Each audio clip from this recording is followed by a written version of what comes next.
우리가 이제 세상을 살면서 좀 이렇게 안 좋은 일들이 많이 있잖아요. 그러니까 최근 몇 개월 동안 우리가 또 대한민국으로 봤을 때 아니면 전 세계적으로 봤을 때 많은 일들이 참 순식간에 막 일어났던 것 같아요.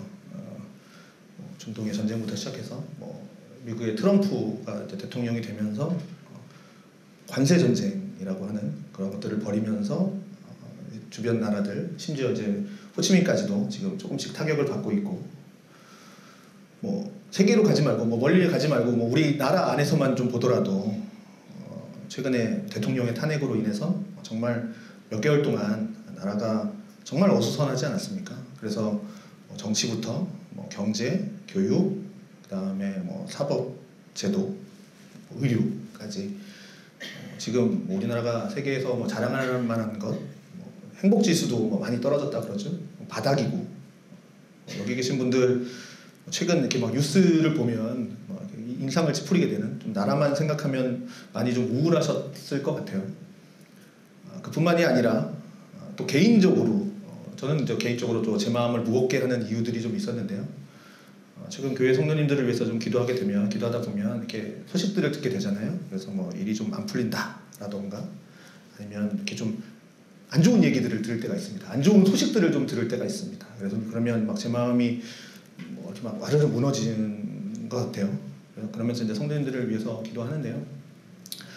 혹시 이 자리에 나오신 여러분들 중에서도 혹시 깊은 인생 가운데 빠져나올 수 없는 뭔가 이 절망과 같은 웅덩이, 돌이킬 수 없는 뭔가 실패의 자리에 들어갔다 싶은 아니면 무거운 마음을 가지고 혹 이 예배의 자리에 나오신 분들이 계시다면 오늘 하나님께서 저를 통해서 우리에게 주시는 이 말씀에 좀 귀를 기울이셨으면 좋을 것 같습니다. 중요한 건 이겁니다. 우리의 마음이 그런 것들로 외부적인 요소들로 인해서 아니면 내부적인 것들로 인해서 무너지느냐 무너지지 않느냐 무너져 내리느냐 안 무너내리느냐 개인적으로 이게 중요한 문제가 될 수도 있겠지만 하나님께서 보실 때 하나님께서 우리를 보실 때는 비록 지금 내 삶이 우리의 삶이 좀 끝장난 것 같아 보여도 하나님은요 그 끝장난 그 자리에서 그곳에서 일어서기를 원하신다는 거죠. 그냥 그대로 이렇게 누워있지를 원치 않으신다는 겁니다. 그럼 어떻게 하면 우리의 무너진 그런 삶의 현장에서 우리가 다시금 일어나서 새로운 출발을 할 수 있을까? 자, 오늘 다윗의 말씀을 보면서 좀 그 교훈을 얻으려고 하는데요. 지난주는 좀 이렇게 다윗의 실패에 대한 교훈을 나눴고요. 오늘 본문은 이 다윗의 생애의 마지막 생애를 이제 기록한 본문이 되겠습니다. 그래서 이렇게 해서 이제 사무엘서가 끝나고요. 이제 열왕기상으로 넘어가는데요. 그리고 이제 열왕기상에서 다윗이 죽음으로 그다음에 이제 솔로몬 왕이 이제 나오는 겁니다. 그래서 이 오늘 본문이 이제 다윗의 마지막 행적을 기록한 본문인 거죠. 자, 우리가 다윗 그러면 생각나는 거 뭡니까? 하나님 마음에 합한 사람. 정말 이 사람은 괜찮다. 이 사람은 좋다. 내 마음에 합하다. 라고 하나님께서 인정하실 정도로 입에 침이 마르도록 칭찬했던 다윗. 그래도 그런 다윗인데 마지막은 보통 역대 이렇게 이렇게 적으면 전기를 적으면 마지막은 좋게 적어야 될 것 같지 않습니까? 그래도 마지막은 행복하게 잘 살았더라. 해피엔딩으로 좀 끝났으면 좋겠는데 아름답게 끝나는 게 사실은 보통인데 그 생애를 마감하면서 다윗의 생애를 마감하면서 마지막을 어떻게 기록되고 있냐면 실수를 적고 있습니다. 오늘 본문은 다윗이 하나님께서 기뻐하시지 않은 일을 해요. 안 하셨던 일을 하는 겁니다. 그것이 뭐냐면 인구조사라는 거죠. 인구조사. 자, 오늘 24장 1절에 보면 마치 하나님께서 다윗의 마음을 움직여서 인구조사를 하는 것처럼 나오죠. 하나님이 다윗을 격동시켜서 조사하게 했다. 이런 느낌입니다. 하나님이 시킨 것처럼 나옵니다. 그래서 하나님이 시킨 거 아닌가? 하나님이 시켜서 인구조사를 한 건 아닌가? 하는 오해를 할 수 있는데 자, 요 말씀과 이제 병행구절이 되는 역대상 21장에 보면 확실하게 나오죠. 사탄이 다윗을 충동했다라고 나옵니다. 사탄이 다윗을 충동해서 인구조사를 한 거죠. 자, 그러면 오늘 본문과 사무엘하의 본문과 역대기의 본문이 지금 사무엘은 하나님이 움직인 것처럼 나오고 역대기에서는 사탄이 했다고 그러는데 그럼 어느 게 맞는 걸까? 역시 성경은 믿을 게 못돼. 성경은 역시 오유투성이야. 이렇게 생각을 하십니까? 모순된 겁니까? 자, 여기서 우리가 중요한 진리를 얻는데 뭐냐면 오늘 우리의 삶에도 적용되는 겁니다. 여러분, 우리의 마음에는요 항상 두 가지의 갈래의 길이 있어요. 항상 뭐냐면 한 개는 하나님으로 향한 문이 있고요, 하나는 사탄을 향한 문이 있습니다. 이 두 개의 항상 문이 우리에게 항상 선택을 강요합니다. 자, 물론 우리가 이 세상을 떠나서 이제 하나님께로 나아가는 이제 영화의 단계로 들어가면 한쪽 문은 막힐 겁니다. 사탄으로 가는 문은 막히겠죠. 하나님으로 가는 영화의 문만 열리겠죠. 그러나 우리가 이 세상, 이 광야와 같은 이 세상을 살아가는 동안에는 저를 포함해서 우리 모두가 이 두 쪽이 있다는 겁니다. 하나님을 향한 문과 사탄을 향한 문, 모두 문이 열려 있습니다. 그리고 내가 그 어느 문을 선택하느냐에 따라서 그쪽 문에서 열리는 열매를 맺게 되는 거죠. 그쪽 문에서 열리는 열매를 따먹게 되는 거고 문을 열게 되는 겁니다. 내가 지금 상황에서 어느 쪽 문을 바라보고 그쪽으로 어느 쪽으로 들어가려고 하느냐, 이것은 우리의 몫이라는 겁니다. 선택이라는 거죠. 자, 내가 어떤 선택을 하느냐에 따라서 그 결과까지도 그게 쓴 열매든 단 열매든 내가 따야 한다는 겁니다. 자, 그래서 대표적으로 출애굽기에 보면 우리가 잘 이해를 못하는 그 바로의 마음을 하나님이 완악하게 하셨다. 바로의 마음을 하나님이 완악하게 하셨다라는 표현이 있습니다. 하나님이 바로 왕의 마음을 완악하게 했다, 이런 뜻이 아니라 완악한 마음을 먹고 있는 그 바로의 마음을 그대로 두셨다라는 겁니다. 완악하게 했다라는 표현이, 하나님이 그렇게 의지를 동원해서 완악하게 했다 이렇게 하는 게 아니라, 자, 마찬가지입니다. 다윗이 사탄에게 문을 활짝 더 열어놓는 바람에, 하나님을 향한 문보다 사탄을 향한 문을 활짝 더 열어놓는 바람에 결국 이 사탄의 충동, 사탄이 다윗을 충동하여서 그 미혹을 받아서 다윗이 넘어진 겁니다. 그래서 인구조사를 한 겁니다. 하나님은 내버려 두신 거고요. 자, 장장 어느 정도까지 하냐면 9개월 20일 동안 인구조사를 시작을 합니다. 자, 이 9개월 20일 동안 남자의 수를 셉니다. 북쪽 남자가, 본문에 보니까 북쪽 남자가 80만 명, 그리고 남쪽 유다 사람들이 50만 명입니다. 합이 이제 130만 명이죠. 그러니까 130만 명인데요. 이 130이라는 숫자가 어느 숫자냐면 전쟁에 나갈 수 있는 군대의 숫자입니다. 그러니까 남자 수를 센 거예요. 자, 이 정도의 숫자라고 한다면 당시에는 엄청난 군대의 숫자인 겁니다. 우리나라가 이제 50만 군대라고 그러죠. 저 때만 해도 60만 군대였는데 지금 많이 줄어가지고 50만이라고 합니다. 근데 지금 130이에요. 엄청난 거죠. 자, 그러면 다윗이 왜 인구조사를 했을까? 자, 이것은 숨겨져 있는 다윗의 자기 과시입니다. 뭐냐면 내가 이만큼 힘이 있다 라는 걸 계수를 해본 거예요. 여러분, 이게 돈 막 한 1,000만 원 벌으시면 막 한번 세보잖아요. 야, 내가 이렇게 벌었어. 통장도 한번 찍어보고. 이거 야, 은근히 이제 자기에게 그런 게 있는 겁니다. 그러니까 은근히 이거를 자부심도 갖고 대외적으로 내가 막강해졌다라는 것을 뽐내고 싶은 거예요. 내가 우리나라에 이 정도의 군사력이 있어. 보여주고 싶어하는 마음이 자기 과시가 있었던 거예요. 그래서 인구조사를 하는 거예요. 그러면 이런 생각을 들 수도 있죠. 에이, 이 정도도 하나님 앞에서 못하나? 아, 인구조사 할 수 있지. 아, 그래야 내가 뭘 잘 할 수 있잖아. 그래야 이렇게 농업 정책이나 무슨 정책을 세울 때 좋잖아. 이 생각이 왜 하나님 앞에서 죄냐면 하나님보다 130만 명의 군대를 더 의지하려고 했다는 거예요. 이 다윗이. 그런, 어떻게 보면 하나님보다 내가 가지고 있는 힘을 더 의지하려고 하는 교만이 다윗에게 있었다는 거예요. 그 교만한 마음으로 인구수를 계수한 거죠. 언제부터 다윗이 군대를 의지하고 전쟁에 나간 적이 있습니까? 언제부터? 다윗은요, 항상 어떻게 했었냐면 전쟁을 나가면 적군을 무찌르고 가는 곳마다 승리를 어떻게 거둘 수 있었냐면, 다윗이 어떻게 해서 골리앗을 이길 수 있었냐면, 다윗이 힘이 있어서, 다윗이 재능이 있어서가 아니라 하나님이 대신 싸워주신 겁니다. 다윗을 통해서 하나님이 싸우신 거죠. 만군의 여호와의 이름으로 나간 거죠. 그것이 다윗을 볼 때마다 느끼는, 우리가 성경을 볼 때마다 느끼는 하나의 교훈이었고요. 확실하게 다윗을 특정 지어주는 그 모델이 그거 아닙니까? 다윗은 하나님을 섬겼던 사람, 하나님 마음에 합했던 사람. 그런데 다윗이 왜 이렇게 교만해졌냐라는 거죠. 왜? 다윗 스스로도 하나님에 대해서 어떻게 얘기했냐면 시편 18편 29절에는 이렇게 고백을 합니다. 내가 주를 의뢰하고 적군을 향해서 달리며 내 하나님을 의지하고 담을 뛰어넘나이다. 이런 고백도 해요. 담이, 아시다시피 담은 적군을 막아주는 역할도 하죠. 나를 안전하게 보호해주는 역할도 하는데 그 방해물인데, 그 담을 뛰어넘으면 적군들이 오죠. 근데 그 뛰어넘으면 어떻게 될지도 모르지만 담을 뛰어넘는 거예요. 다윗은 뭐를 의지하고? 내 하나님을 의지하고. 이것이 평소 다윗의 고백이었다는 겁니다. 평소 다윗이 갖고 있었던 하나님에 대한 마음. 늘 다윗은 이런 심정으로 적군을 대했습니다. 내 힘으로는 상대가 안 되지만 내 하나님을 의지하고 담을 뛰어넘었던 사람이에요. 이게 다윗이에요. 그랬더니 어떻게 됐습니까? 우리가 잘 아는 대로 하나님이 날마다 혁혁한 공을 세울 수 있도록 도와주셨죠. 그래서 승리를 거둘 수 있게 되었단 말이죠. 그런 다윗이었단 말이죠. 근데 왜 이제 와서 군대의 힘을 자랑할까? 인간이 이렇게 연약하다라는 겁니다. 인간. 내가 조금만 힘이 생기면, 남보다 조금만 더 우월해지면 과시하고 싶어져요. 스스로 높이고 싶어요. 이것이 인간의 본성이죠. 내가 저 사람보다 조금이라도 잘났으면 그 잘난 것을 자랑하고 싶어요. 아니면 그 사람의 못난 것을 지적하고 싶어 하죠.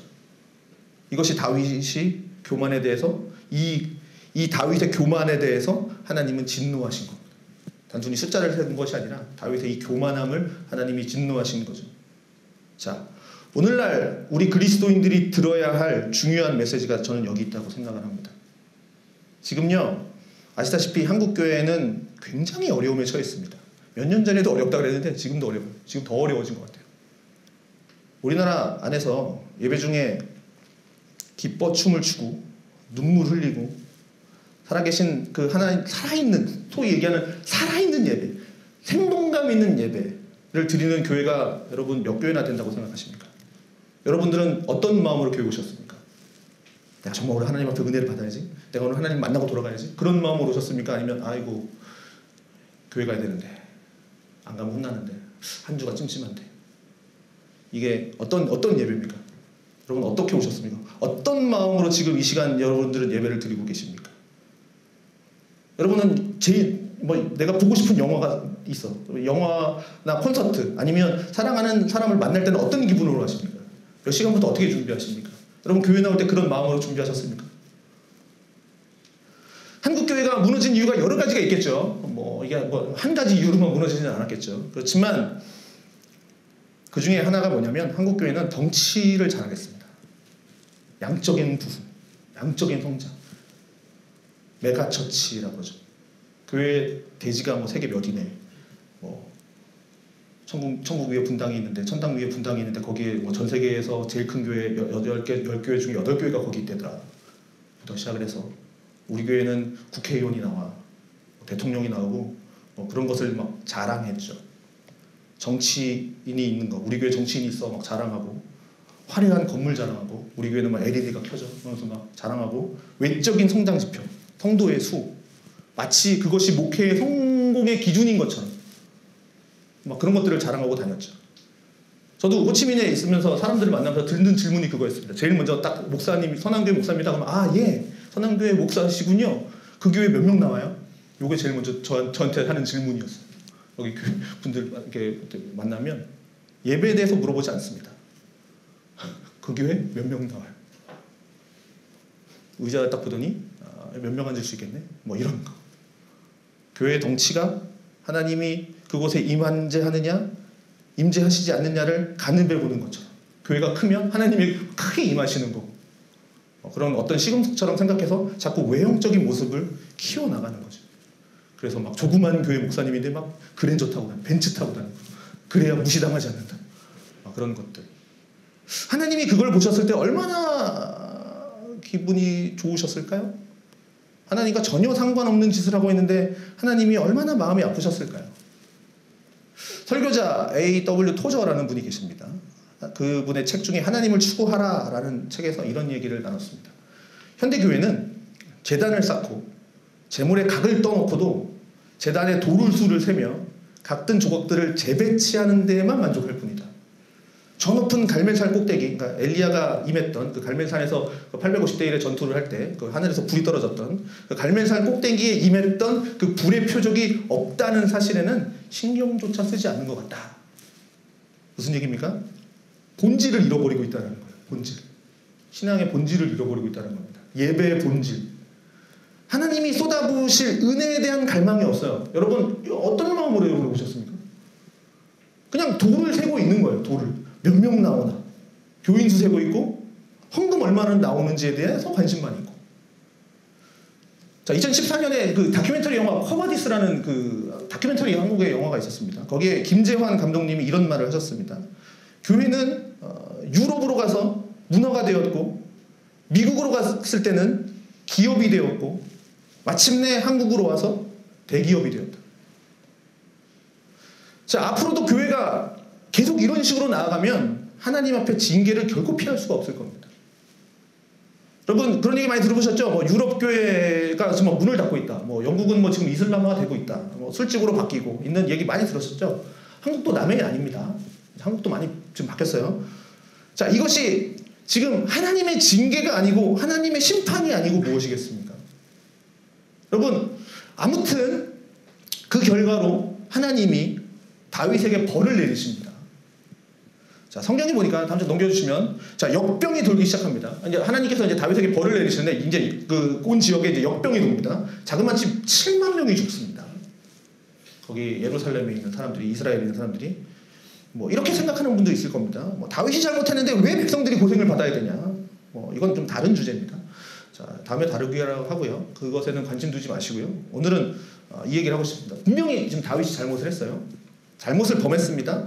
그런데 하나님은 이와 같은 다윗에게요, 지금 벌을 내리시죠. 7만 명이 죽는 그 벌을 내리시지만 다시금 회복할 수 있는 기회를 주신다는 겁니다.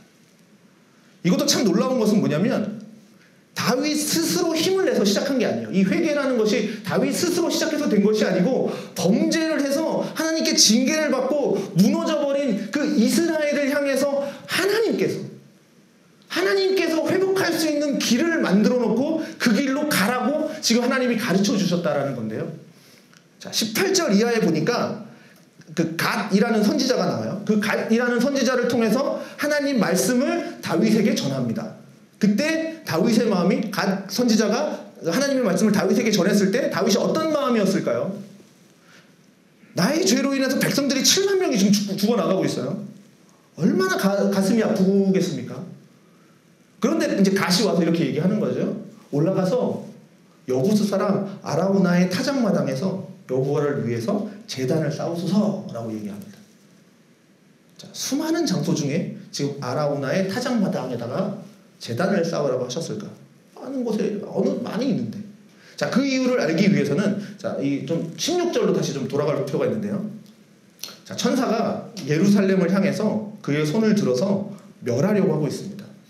지금 이 천사가, 하나님의 천사가 지금 그 다윗의 죄로 인해서 지금 예루살렘을 멸하려고 하고 있는 거예요. 자, 칼을 뽑아 들고 있는 거예요. 그러니까 지금 손을 들어서 예루살렘을 멸하려고 하고 있는데, 어디에서 지금 멸하려고 하고 있냐면 아라우나의 타작마당에 서서 그러고 있다는 겁니다. 이 천사가.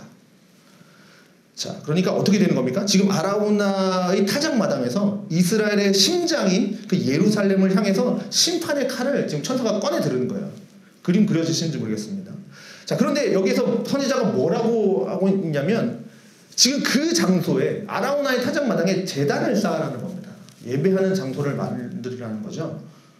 참 놀라운 사실은 뭐냐면 역대하 3장 1절에 보면 나중에 솔로몬이 어디에 성전을 세우는지 아십니까? 그러니까 다윗의 장막이었죠. 텐트였습니다. 그런데 솔로몬 시대에 와서 이제 성전을 드디어 져요. 그 성전이 어디에 지어지냐면 여기 아라우나의 타작마당 위에다 성전을 짓습니다. 자, 그러니까 뭡니까? 하나님의 심판이 내리는 그 자리에서 하나님을 경배하는 성전이 세워진다는 겁니다. 자, 이건 여러분, 우연이지. 절대 아닙니다. 놀라운 하나님의 역사고요. 그리고 이 말씀을 통해서 우리에게 주시고자 하는 교훈이 분명하게 있기 때문에 그런 겁니다. 자, 그렇기 때문에 이 아라우나의 타작마당은 그냥 단순하게 심판의 땅이었다. 심판의 땅이 아니었다라는, 단순한 심판의 땅이 아니었다라는 거죠. 하나님의 임재를 나타낼 때의 그 나타낼 성전의 터가 될 뿐만 아니라 더 나아가서 성전을 통해서 온 인류에게 흘러가게 하실 축복의 근원이 되는 장소가 이 아라우나의 타작마당이 되는 겁니다. 단순히 심판 장소에서 그치는 게 아니었다는 거죠. 물론 성전이 이제 신약 시대에 와서 예수 그리스도로 발전이 되지만 제가 무슨 말씀을 하시는지 좀 눈치를 채셨을까요? 자, 인간의 실패 앞에서 심판만 내리시는 하나님이 아니시라는 거예요. 너 실수했지, 잘못했지, 심판만 내리시는 하나님이 아니라 또 매를 드셔서 때리셨다 하더라도 하나님께서는 상처를 감싸 안아주시고 내가 실패한, 내가 쓰러진 그 자리에서 오히려 은총을 베푸시는 분이 우리 하나님이시라는 겁니다. 혹자는 사랑의 하나님이라면 심판을 안 하면 되잖아. 사랑으로 다 감싸주면 되잖아. 사랑의 하나님이시라며 다 용서하면 되잖아. 아니 때려놓고 아프다 그래. 아프니 때리지 말든가 차라리. 그렇게 생각할지 모르겠지만 하나님의 심판은 하나님도 어쩔 수 없는 일이라는 겁니다. 하나님도 어쩔 수 없는 일이 있어요? 하나님은 전능하신 분인데? 그렇게 생각할지 모르겠지만 자, 잘 들어보십시오. 하나님은 여러 가지의 속성들이 있는데 하나님의 속성이라는 게 있습니다. 뭐냐면 하나님은 죄가 없으신 분이에요. 하나님은 죄가 없는 분이에요. 거룩하신 분이에요. 구별되신 분입니다. 그냥 선하신 분. God is good 들어보셨죠? 하나님은 선하신 분이에요. All the time. 그냥 매일 새로우신 분, 선하신 분이에요. 하나님은 속성상 거룩하신 분이에요. 그러니까 하나님의 속성상 죄를 용납한다? 하나님이 죄를 용납한다? 스스로 모순에 빠지는 거죠. 어떻게 깨끗한 사람이 죄를 용납해? 죄와 어떻게 같이 있어? 죄가 있는 하나님? 말도 안 되는 얘기입니다. 그러니까 마치 뭐 이런 거예요. 불을 켜면 어둠이 사라지는 것처럼 똑같은 겁니다. 그러니까 죄가 있는 곳에는 하나님이 같이 있을 수가 없어요. 왜냐하면 선하신 분이기 때문에 죄랑 같이 있을 수가 없는 거예요. 그건 하나님 자체가 모순이 되는 겁니다. 하나님이 계신 곳에는 죄가 공존할 수가 없어요. 그러니까 하나님의 심판, 이 심판은 뭐냐면 나쁜 짓 했어? 내가 벌 줘야지 이런 개념이 아니라 의지를 발동해서 하는 것이 아니라 그럼 뭐냐면 하나님의 본성적인 행동이에요. 죄와 가까이 있을 수 있는 게 없는 거예요. 그러니까 죄랑 가까이 있을 수가 없어요. 본성상 죄는 심판하지 않을 수가 없어요. 죄는 나쁜 거니까. 자, 안 하면 하나님 스스로 모순이 되는 겁니다. 이해하셨나요? 근데 하나님은 어떤 분이십니까? 사랑의 하나님이십니다. 그러면 사랑의 하나님이라고 해서 무턱대고 너가 잘못했지만 내가 그냥 용서하겠어. 공의까지 포기하면서 그 공의를 포기하면서 알 수가 없는 거예요. 자신의 공의를 포기해버리면 또 하나님이 아닌 겁니다. 자, 심판은 심판대로 하셔야 됩니다. 왜냐면 그래야 하나님의 공의가 바로 서죠. 자신의 거룩함은 거룩함대로 만족을 시켜야 돼요.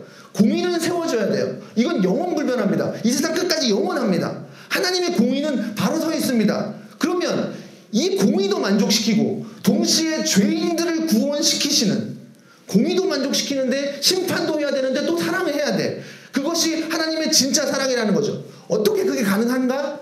이게 사람의 생각으로는 도저히 가능하지 않잖아요. 사랑하는데 어떻게 공의를 세워야 되고 사랑해야 되는데. 구약 성경에 보면 창세기부터 시작해서 계속 내려오는 이야기의 그 내용을 그냥 추려보면 뭐냐면 하나님께서 죄인을 심판하시죠. 죄를 심판하시죠. 그리고 나서는 어떻게 합니까? 싸매주시죠. 그리고 나서 또 심판하시고 나서는 싸매주시고. 자, 창세기 에덴 동산에서 자, 실패한 아담과 하와 어떻게 하십니까? 실패했지만 가죽옷을 지어 입히시죠. 가죽옷이라는 게 이제 어린 양의 죽음을 예표하고 있지만, 자, 그래서 3장 15절에 보니까 자, 그 이후에 그렇게 감싸주신 후에 여자의 후손은 내 머리를 상하게 할 것이요 너는 그의 발꿈치를 상하게 할 것이라. 이게 뭐냐? 예수 그리스도에 대한 약속이고 뱀의 머리를 밟는다는 것은 사탄의 머리를 깨부순다는 거지 않습니까? 그게 하나님의 약속인 겁니다. 심판을 하셨지만 이런 약속을 또 소망의 약속을 주시죠. 또 노아 때 하나님께서 물로 심판을 하시죠. 그렇지만 그 홍수의 심판이 끝나고 난 이후에 하나님께서 약속을 보여주시죠. 무지개로 약속을 보여주시죠. 이게 다 뭡니까? 죄에 대한 심판과 아울러서 나오는 하나님의 자비, 하나님의 회복의 은총. 자, 이걸 우리에게 지금 보여주시는 겁니다. 자, 마찬가지라는 거예요. 다윗이 범죄했어요. 자, 그런데 그곳에서 이제 예루살렘이 다 끝장나는 그 시간에 속죄의 중심이 되는 그 성전, 아니면 어쩌면 예수 그리스도가 성전 그 자체이신데 그 성전을 세우는 그 신비로운 역사가 지금 일어나고 있다는 겁니다. 그 장소에서, 심판의 장소에서 성전이 세워지는 신비로운 역사가 일어나고 있다는 겁니다. 그렇습니다. 우리 모두는 인간입니다. 자, 인간이라는 존재가 가지는 의미가 뭡니까? 실수하고 또 실수하는 존재라는 거예요. 나는 완벽해. 나는 실수를 태어나면서부터 한 번도 안 할 거고, 아니면 내가 지금 실수를 했더라도 나는 앞으로 평생 실수를 안 할 거야. 그런 사람 절대 없죠. 실패합니다. 실수합니다. 이것은 우리가 이 세상을 떠나는 그날까지 반백해서 아마 될 겁니다. 그래서 우리는 때때로 스스로 나의 이런 모습 때문에 혐오스러워질 때가 있습니다. 한때 저도 그런 생각을 했어요. 하나님이 저를 보면 인상 쓰실 것 같다는 생각이 들어요. 나의 지금 이 모습을 보면서. 왜? 자꾸 잘못한 게 너무 많으니까. 혀를 차면서 왜 내가 쟤를 내 태어나게 했을까? 후회돼. 내가 왜 죄를 위해서 십자가에 죽었을까? 근데 신기한 것은 하나님은요, 실패하고는 우리가 그렇게 실패하고 실수하고 모든 것이 끝장나고 이제 끝이야 라고 생각하는 그 순간에도 하나님은 우리가 상상할 수도 없는 그 다음 단계를 준비하고 계셨다는 사실입니다. 실패한 자리에서 새로운 비전의 터를 세웠다는 거예요. 아라우나의 타작마당처럼 심판의 장소였는데 그곳에서 하나님의 성전을 예비하는 그 놀라운 은혜를 지금 준비하고 계셨다는 거죠. 여러분, 그러면 우리가 실패한 현장에 서 있다고 한다면 우리가 그러면 어떻게 일어날 수 있겠습니까? 자, 따라해 볼까요? 예배합시다. 그것밖에 없다는 거예요. 내가 나는 젖먹던 힘까지 내가 힘을 발휘해서 일어나야지. 내가 실패했지만 불가능합니다. 실패한 바로 그 자리라는 거예요. 내가 실패한 그 자리. 뭔 소리냐면 내가 실패했으니까 교회 와서 예배 드리려고 하지 말고 실패한 바로 그 자리에서 내가 눈물을 흘리고 탄식하고 가슴을 쳤던 그 자리에서 무릎 꿇고 제단을 쌓으라는 거예요. 다윗도 지금 거기서 제단을 쌓지 않습니까? 자, 그러면 어떻게 예배를, 지금 예배 드리라고 하는데 어떻게 예배를 드리겠느냐. 그게 25절에 보니까 이렇게 말합니다. 그곳에서 여호와를 위해서 제단을 쌓고 예배하는 얘기죠. 번제와 화목제를 드렸더니 이에 여호와께서 그 땅을 위한 기도를 들으심에 이스라엘에게 내리는 재앙이 그쳤더라. 자, 다윗은 지금 그 실패한 그 자리에서 번제와 화목제를 드렸다고 이야기하고 있습니다. 실패한 그 자리에요. 다윗은 장막에서 예배 드리지 않았어요. 설막에서 예배 드리지 않았어요. 실패한 그 자리에서 예배 드린 겁니다. 각 제사마다 다 뜻이 있겠지만 오늘은 특별히 좀 화목제를 좀 보려고 합니다. 자, 인간은 죄를 짓고 나면 하나님과 관계가 깨어집니다. 자, 다시 말하면 하나님과의 교제가 끊어지는 겁니다. 죄로 인해서 우리가 죄를 지었기 때문에 죄는 하나님과 아까 얘기했죠. 하나님 속성상 죄와 가까이 할 수 없다고. 죄를 지었기 때문에 하나님과 가까이 할 수가 없습니다. 자, 교제가 끊어졌습니다. 자, 하나님은 죄를 용납하실 수 없는 분이에요. 죄의 값은 뭐라고 얘기했습니까? 로마서에 사망이라고 얘기했습니다. 우리의 죄의 값은 사망이에요. 자, 그러니까 하나님과의 관계가 끊어지는 순간 뭐가 됩니까? 인간은 사망의 나락으로 빠지는 겁니다. 하나님의 심판을 받는 거죠. 그런데 어떻게 합니까? 화목제. 화목제라는 건 뭐냐면 이 사람과 이 사람이 서로 원수가 되어 있었는데 서로 다시 펠로우십 하는 거죠. 다시 교제가 이루어질 수 있도록 연결해주는 고리가 되는 겁니다. 이게 화목제라는 겁니다. 자, 화목제로 인해서 다시 한번 교제가 회복되는 걸 말하는 겁니다. 갈라져 있었는데. 자, 오늘 본문 보니까 다윗 왕이 아라우나라는 사람의 타작마당으로 군사들을 데리고 들어오는 거죠. 그리고 거기서 제사를 드리겠다고 하는 겁니다. 어떤 제사? 화목제를. 아라우나가 이제 다음 장 보시면 여기 소도 있고 장작도 있으니 제사 드리십시오. 왕이 갖다 쓰십시오. 하니까 다윗이 뭐라고 그러니까 아니다.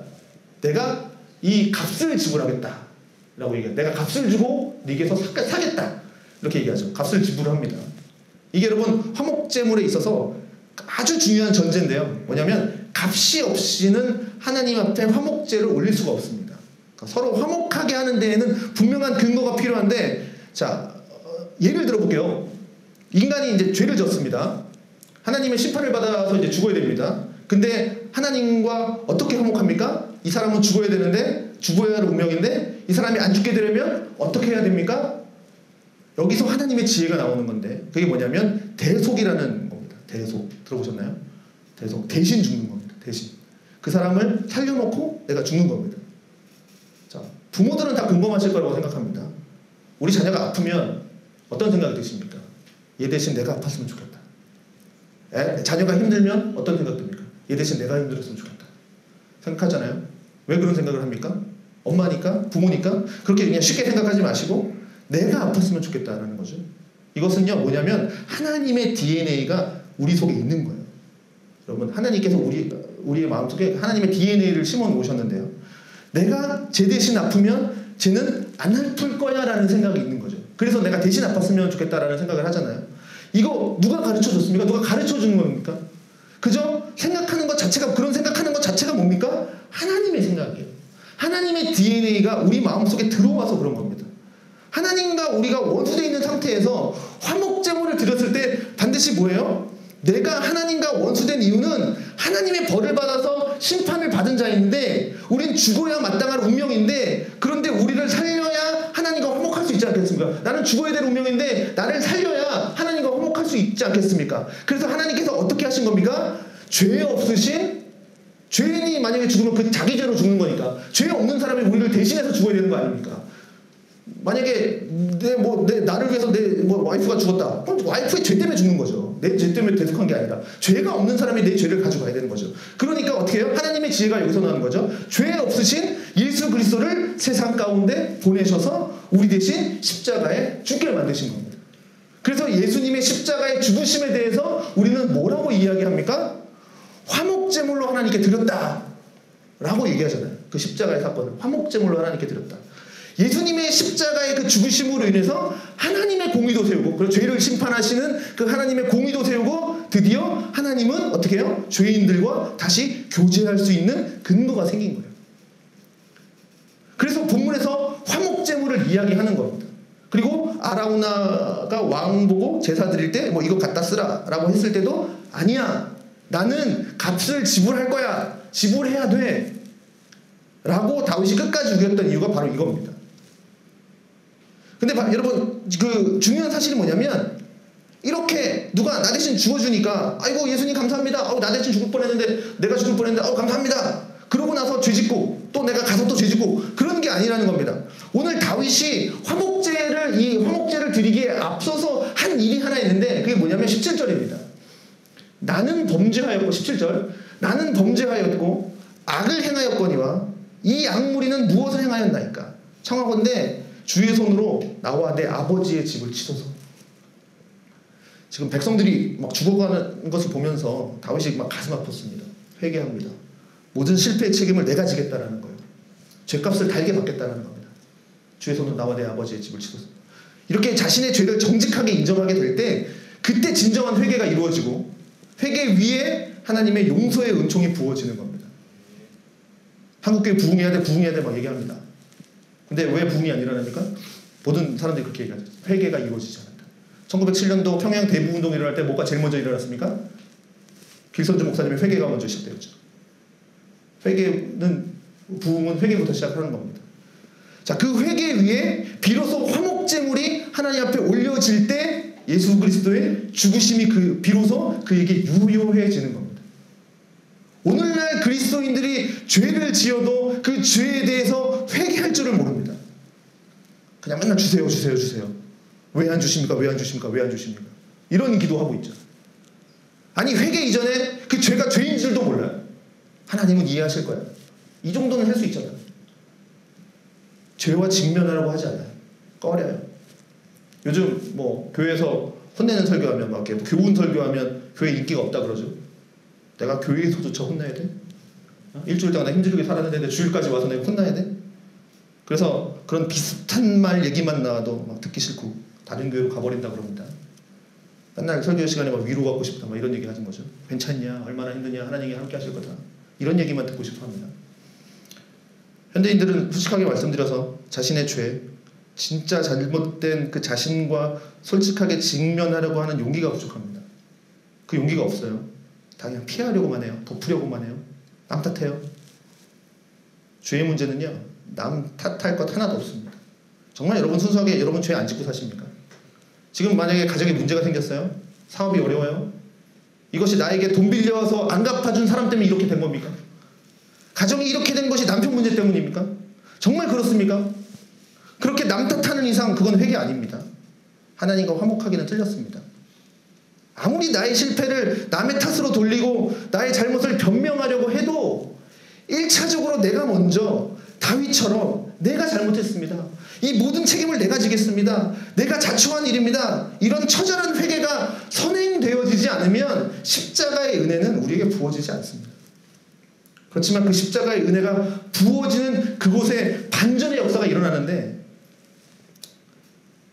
자, 희망이 보이지 않았어요? 희망이 보이지 않았어요? 다시는 회복될 것 같지 않아요? 그런 내 가정이에요? 내 사업 현장에 우리가 하나님 앞에 회개하면서 이렇게 제사를 드릴 때 예수 그리스도의 이름을 부르면서 그분이 나를 위해 화목제물로 돌아가셨다는 그 사실을 고백하게 될 때, 우리가 갈보리 언덕으로 올라가게 될 때 십자가의 은혜는 그때 부어지는 겁니다.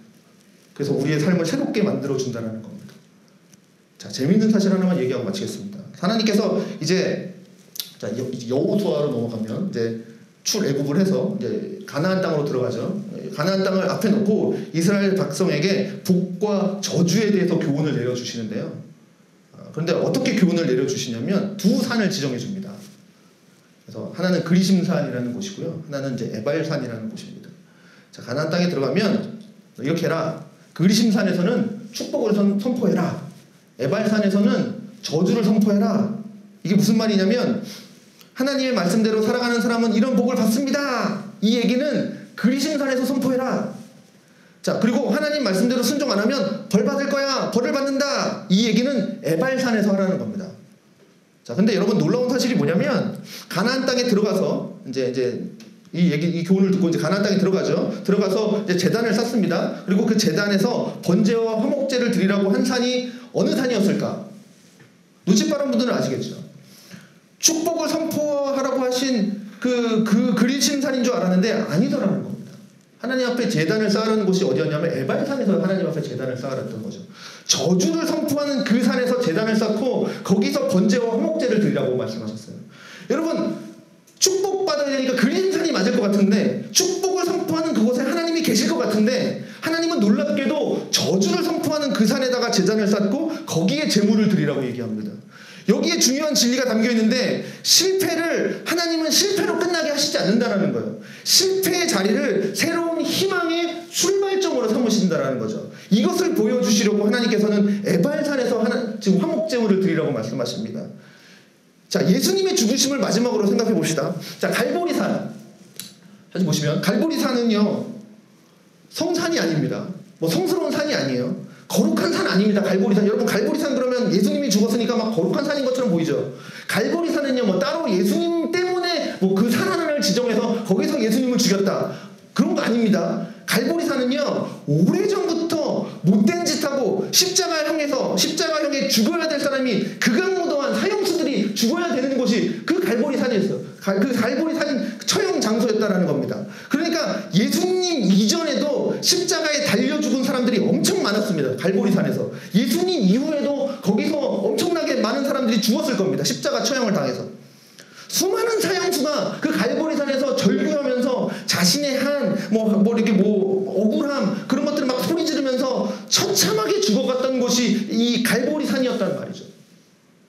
그 갈보리산이 지금 어떻게 된 겁니까?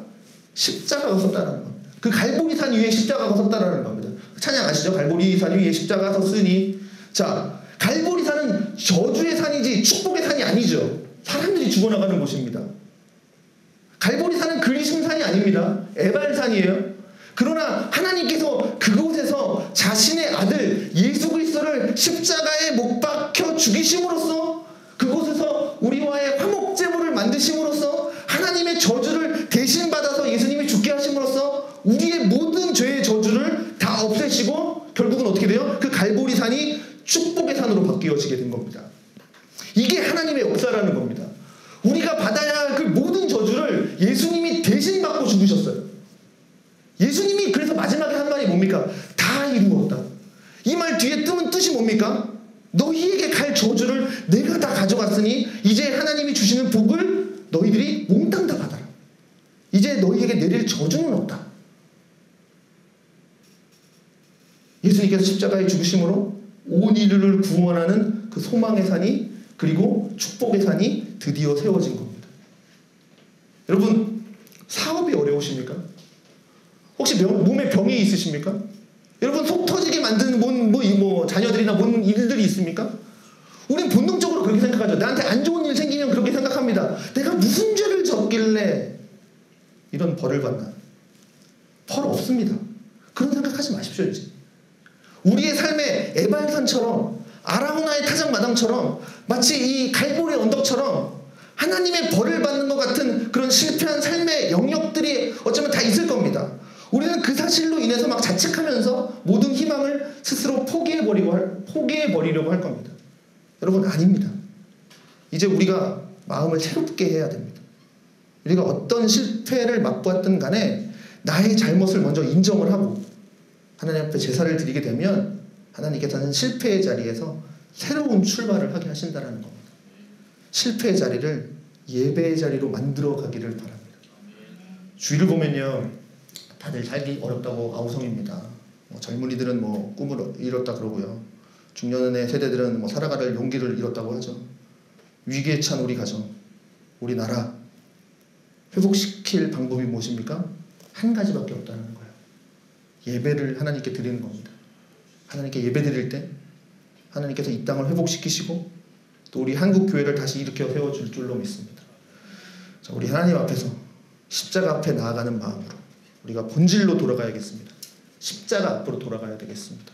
그래서 날마다 하나님 앞에 회개의 제사를 드리고 하나님 앞에 예배하게 될 때 진정한 부흥이 일어날 줄로 믿습니다.